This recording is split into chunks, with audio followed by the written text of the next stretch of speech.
Assalomu alaykum. Assalomu alaykum. Xola ona o'rnida bo'ladi, onam.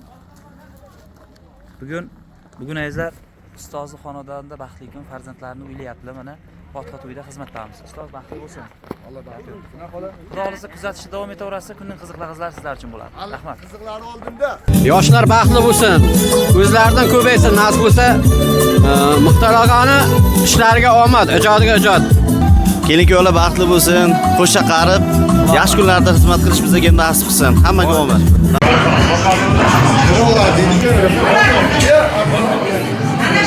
Assalomu alaykum. Aziz ustozimiz ham yetib keldi. Ustoz, kayfiyati yaxshi ketyaptimi? To'y qilmoq bo'lsin. Har bir inson Alloh to'yga yetkazsin. Men faqat Allohdan baxt so'rayman. Niyatimiz shuki, shu 2 yoshni qo'shilib qo'sha qarishiga, kelajakda farzandlari, o'g'il qizi ko'p ota-onasiga, qizimiz qaynotasiga, qaynonasiga xizmatkor bo'lsin. Kuyovimiz ham shu to'yxonamizning egalariga kuyov emas, o'g'il bo'lishini tilab qolamiz. Sizga ham xizmatingiz uchun rahmat. Kattakon rahmat. Opa siz ham. Opam nima qilyapti? Bu shira ulashyapsiz-a? Uylarda abichalari shunaqada, shira nima qiladi, ulashiladi, shirin shakar bo'lsin. Hayot shirinroq bo'lsin degan ma'noda. Ularga birinchi o'rinda. Baxtli bo'lsin, 2 yosh qo'sha qarisin. Uvali-juvali bo'lsin. Nasib bo'lsa mana ana shunaqa chiroyli odatlarimiz bor. Xudolar keladi, kelishi bilan. Feruza opa, assalomu alaykum. Bitta chiroyli niyat qo'ying. Mana nima deyman, bugun shunday Muxtor jo'ramning yaxshi kunlaridan birida o'tiribmiz. Ilon yoshlarimizga baxt tilayman, omad tilayman. Har bir kunimiz O'zbekistonimizda to'ylar bilan Allohim siylagan bo'lsin. Xudo sizga ham kasb-koringizga baraka bersin. Allohim opajon, kattakon rahmat. Bugun juda ko'p tanish insonlarni ko'ryapmiz. Xullas, bitta-bittadan ismlarni kommentariyada yozib qo'yish yodingizlardan chiqmasin. Siz kimni tanidingiz? Qani unday bo'lsa boshladik. Nasib bo'lsa mana shu bo'layotgan yosh yoshlarga qo'shganlar qo'sha qarasin, bola chaqasi ko'p bo'lsin. Nasib bo'lsa elimizga yurtimizga foydasi yetadigan siyosiy farzand, siyosiy davlat namunali oilalardan bo'lishini tilab qolamiz. Mana shu to'y bo'layotgan kelinimiz, qizim, o'g'limiz qo'sha qarisin, baxtli bo'lsin, doim yaxshi kunlar bo'lsin.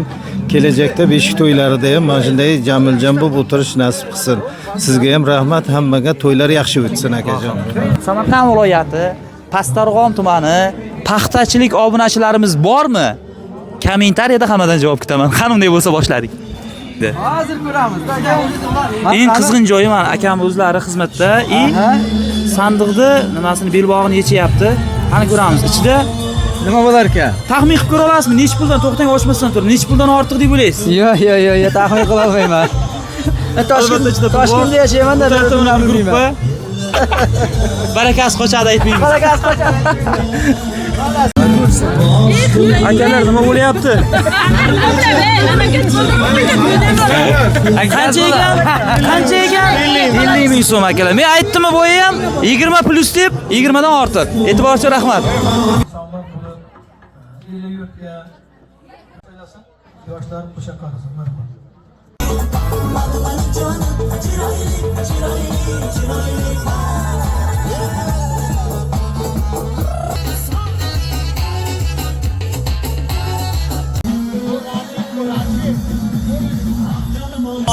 Assalomu alaykum azizlar. Alloh hammani to'yga yetkazsin. Lekin to'yda kimlik qandaylik bilinadi. Mana Samardan shogirdga biroz iltimos qildim. Bir xizmat qilib bering dedim. Labbay deb yonimda turibdi. Alloh omadini bersin. Shogirdlardan bundan ziyoda qaytsin inshaalloh. Omad.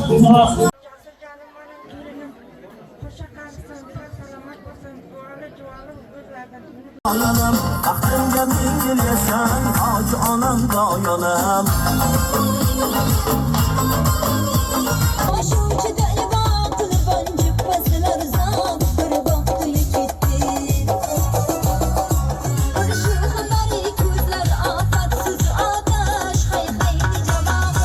Bir şey bakılır